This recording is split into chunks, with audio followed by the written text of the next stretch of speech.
I was just hanging out in my living room on the phone with my mom, I remember, and I was waiting for the maintenance guy to come do some work in the bathroom, and I get a knock on the door.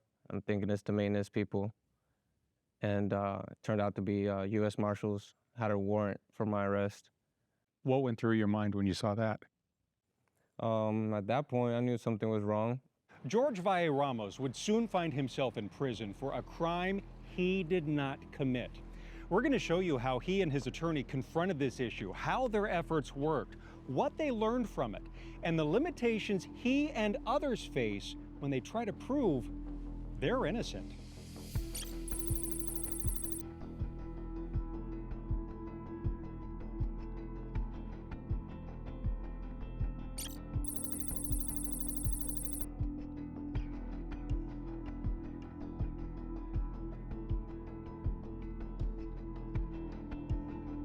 Jorge Valle Ramos says he was 19 years old, studying to be an X-ray technician at Anthem College in Orlando when those U.S. Marshals arrived at his door. Investigators said his large Afro-style hair from a 2-year-old picture matched the description of a man wanted for a nearby burglary. These pictures were taken from the scene. An apartment had been ransacked. Thieves had made off with $9,200 worth of jewelry.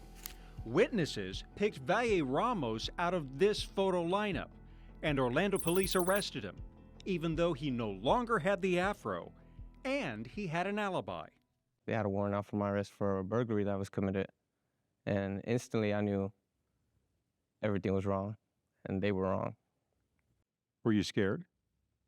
I was more mad at first, just because I knew they messed up.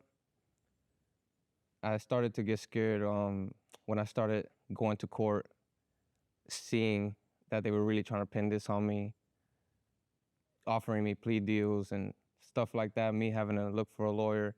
That's when I started getting scared. So the jury came back with a guilty verdict. That's right. You said you were screaming inside before. What were you doing at that point?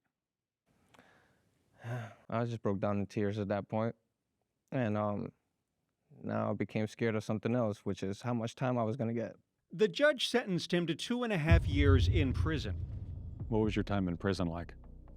A little bit of everything, you know, violence, roommates that are doing life sentences, gangs, thieves, people you can't trust are sleeping next to you, sleeping in a room with 100 other people, a bunch of bunk beds next to each other. You gotta sleep with one eye open. And you did that for more than 2 years. Yes, sir. 9 years after the crime and armed with a new attorney, Valle Ramos secured a new hearing here at the Orange County Courthouse. And it was during that hearing one of the key witnesses fessed up. She said she felt pressured by police to identify him in that photo lineup, and she wasn't sure it was actually him. Deep down, I always knew she wasn't sure. I said it all the time. They know it wasn't me. And I'm just glad it came to light. The judge agreed and threw out the case. More than 10 years after his arrest, George was no longer a convicted felon. His story is rare, but it's happened before. We went over data compiled by the National Registry of Exonerations going back all the way to 1989. Nationwide, at least 3,500 people have had their cases thrown out after their convictions. Illinois topped the list with the highest number of people exonerated.